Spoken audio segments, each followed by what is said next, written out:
everyone, I'm Miss Jess. We are getting ready to start our third and final book of the 3 Tales of My Father's Dragon. Honora is here with me as always, and we're ready to find out what is happening to the baby dragon. Book 3, The Dragons of Blueland. Chapter 1, The Hiding Place. Over the harbor, past the lighthouse, away from Nevergreen City, flew the happy baby dragon. "I'm on my way home to the great high mountains of Blueland," he shouted to the evening skies. "At last I'm off to find my 6 sisters and 7 brothers and my dear gigantic mother and father." He sped northward over the coast of Popsicornia. He flew all night through the dark, scudding clouds toward awful desert, which surrounded the mountains of Blueland. "I must be careful," he thought to himself, "that nobody sees me on my way, but I'll have to stop and rest somewhere. Where can I hide? I've grown as big as a buffalo, and my blue and yellow stripes and gold-colored wings will certainly attract attention." The darkness faded into morning, and looking down he saw green meadows, fields of corn and potatoes, a road wandering past barns and houses, and a brook zigzagging back and forth across the road. "Perhaps I can find a bridge to hide under," thought the dragon, "but I'll have to hurry. Soon the farmers will be up." He swooped and coasted down to a place where the road crossed the brook.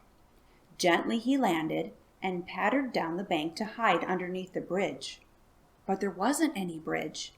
The road had been built right over the brook, and the water flowed under the road through a culvert, a long, round tunnel. And the culvert was too small for a dragon to hide in. "I'll try another crossing," he said to himself, scrambling up the bank and galloping down the road as fast as he could to the next crossing. But here, too, a very small culvert carried the water under the road. "Oh dear," he muttered as he galloped on farther between a yellow farmhouse and a big yellow barn. Just as he was passing, he heard a rooster scream and a window slam shut in a house. "Where shall I hide? Where shall I hide?" he panted. And then he came to a third crossing. He tumbled down the bank and found another culvert, but a big culvert, big enough for a baby dragon to hide in. He crawled inside, wading through shallow water that cooled his hot, sandy feet. "What if someone in the farmhouse saw me?" he kept thinking as he stretched out just far enough to nibble the tasty skunk cabbages and marsh marigolds growing outside the culvert. And then, as he ate and cooled off, he felt tired and happy and almost safe, and he dozed off to sleep in the culvert. Chapter 2, Mr. and Mrs. Wagon Wheel. But someone had seen the dragon. At least he was sure he had seen something blue and yellow and gold galloping down the road. It was Mr. Wagon Wheel, the farmer living in the yellow farmhouse, who had just been closing his window as the dragon ran past. "What's that galloping noise?" asked Mrs. Wagon Wheel, sitting up in bed. "A large blue monster just ran by, and after breakfast I'm going to find out all about it," yelled Mr. Wagon Wheel, jumping into his clothes and rushing off to put the cows in the barn for milking. Mrs. Wagon Wheel, meanwhile, made pancakes and coffee, but forgot to boil eggs. She was horribly upset at the thought of a monster rushing past her house at 5 o'clock in the morning. Mr. Wagon Wheel hurried through the milking, let the cows into the pasture, and dashed back to the kitchen. He was anxious to eat and be off after the blue demon, as he had decided to call whatever it was. He swallowed a pancake whole and banged 2 eggs on the side of his cup. Splop! Raw egg flew all over the table and Mr. Wagon Wheel. Mrs. Wagon Wheel had forgotten to boil the eggs, of course. "Martha, what's the matter with you?" yelled Mr. Wagon Wheel. "Oh, I'm sorry," said poor Mrs. Wagon Wheel. "I'm so upset about that horrible monster. I don't know what I'm doing," she said, as she nervously slipped a pancake instead of her handkerchief into her apron pocket. "Well, boil more eggs," roared Mr. Wagon Wheel, going to the sink to wash off his face and hands and shirt and overalls. Now Mr. Wagon Wheel liked his eggs hard, very hard, and as he waited for them to get very hard, it began to rain. It was only a drizzly rain, but enough to wash away the dragon's footprints in the dusty road. "Drat it!" thundered Mr. Wagon Wheel, looking out the window. "It's raining!" "I thought we needed rain, dear," said Mrs. Wagon Wheel. "We do, but why can't it wait until I capture the blue demon? Now maybe I'll never find him." "Maybe it's just as well," said Mrs. Wagon Wheel, carefully putting a spoonful of salt in her coffee. "Well, I can see you have no spirit of adventure," grumped Mr. Wagon Wheel, peeling his at last ready, very hard eggs. He picked up a rifle, a strong rope, and put on his raincoats and boots. "I'm off," he yelled, and slammed the door. "He'll never come back," thought Mrs. Wagon Wheel, and she quietly sat down to cry.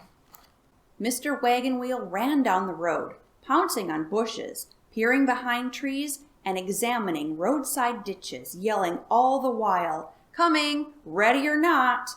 He made such a racket that the cows heard him in plenty of time. They huddled around the big culvert where the baby dragon was hiding and pretended to be busy drinking water, for they had found the sleeping dragon while Mr. Wagon Wheel was eating his very hard eggs. "Wake up," they had said, "and tell us what you are and what you are doing in our culvert." The dragon woke up with a start and then smiled at the friendly cows. "I'm a baby dragon," he explained, "and I'm on my way home to the great high mountains of Blueland."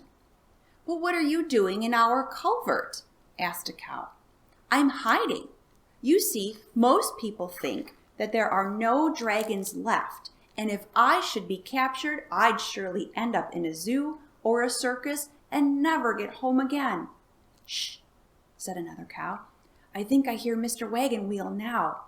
All through milking time, he was muttering about catching a blue demon. He must have meant you." It was then that the cows huddled around the opening to the culvert, and the dragon crouched down on his stomach in the water.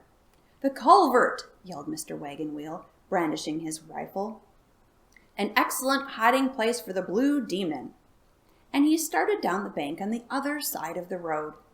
"It's all over now," thought the dragon, who could tell where the farmer was from the noise he was making. But just then Mr. Wagon Wheel looked across the road at his peaceful cows and thought, "My cows would be in a panic if the demon were hiding here." He turned back up the bank and ran down the road, beating the bushes and peering behind trees. The cows grazed nearby all day long, talking to the dragon and telling him when it was safe to come out of the culvert. Toward evening, they heard Mr. Wagon Wheel stamping back along the road, yelling, "Whoop-la! All of you, into the barn!" And as they wandered off, they quietly warned the dragon, "Leave just as soon as he goes into the barn. It's just like him to be out looking for you by flashlight after supper." And they were right. Long after the dragon had flown far beyond the yellow farmhouse and culvert, Mr. Wagon Wheel was shooting into bushes. Mrs. Wagon Wheel was in bed with a case of nerves. Chapter 3. The Men on the Slope. "It's a lovely night for flying," thought the dragon as he hurried toward the north, urged on by cool, brisk winds. The rain had stopped long ago, and a crescent moon shone palely. Looking down, he could see the outline of Seaweed Bay, and then a point of land called Due East Lookout. At this point, he must turn and fly directly westward over Seaweed City, across Spiky Mountain Range, and over Awful Desert to reach the Blueland Mountains in the heart of the desert.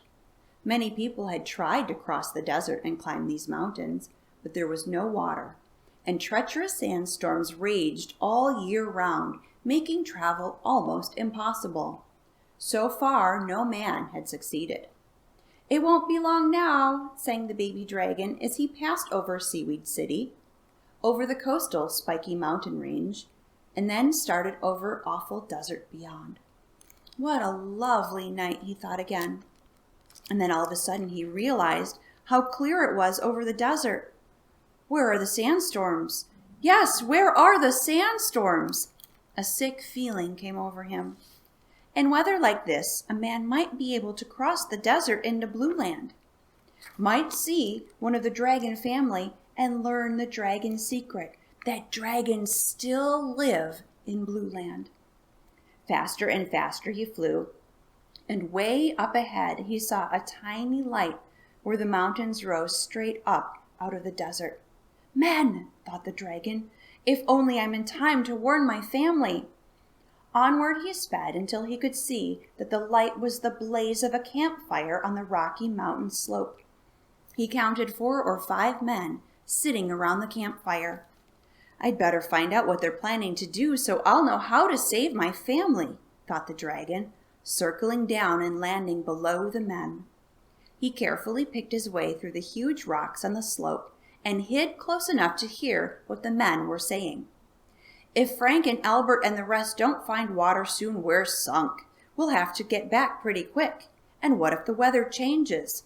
After all, this is the first time, so far as anybody knows, that the weather has ever been clear over the desert, and I don't trust it to last very long. Me neither, said another voice. Just then they heard a shout farther up the slope, and a man came running down toward the fire. Did you find water? They asked him. Water! Loads of it! The mountains form a circle, and all the streams from these mountains flow toward the center to make a tremendous lake. But that's not all we found. You mean you found evidence that the great dragons of Blueland actually did exist at one time? Evidence, said the man who had run down the slope. Evidence. Why, we've got 15 of the most beautiful dragons you've ever dreamed of, trapped in a cave that seems to have only one entrance. The rest of the men are guarding it. 15 trapped in the cave, moaned the baby dragon. Why, that's my whole family, my 6 sisters and 7 brothers and my dear gigantic mother and father. I'm the only one left to save them. But why didn't they fly away? He listened to the men again. How do you know you have 15 in a cave? We took them by surprise. They were asleep at the entrance, and when they saw us, they rushed inside. What a sight! 15 dragons, one of the men whistled. What did they look like? They went so fast it was hard to see, but there was one huge blue one, a big yellow one, about 5 smaller green ones, and the rest were blue and yellow. They all had red horns and feet and gold-colored wings. I can't wait, said one of the men. Why, every zoo in the country will want one. Oh, no, groaned the horrified baby dragon, hiding behind the rocks. Oh, no, indeed. What is the baby dragon going to do to save his family? Make sure you watch the next video to find out. And always, you could go to our website at ahplibrary.org for more information. See you soon.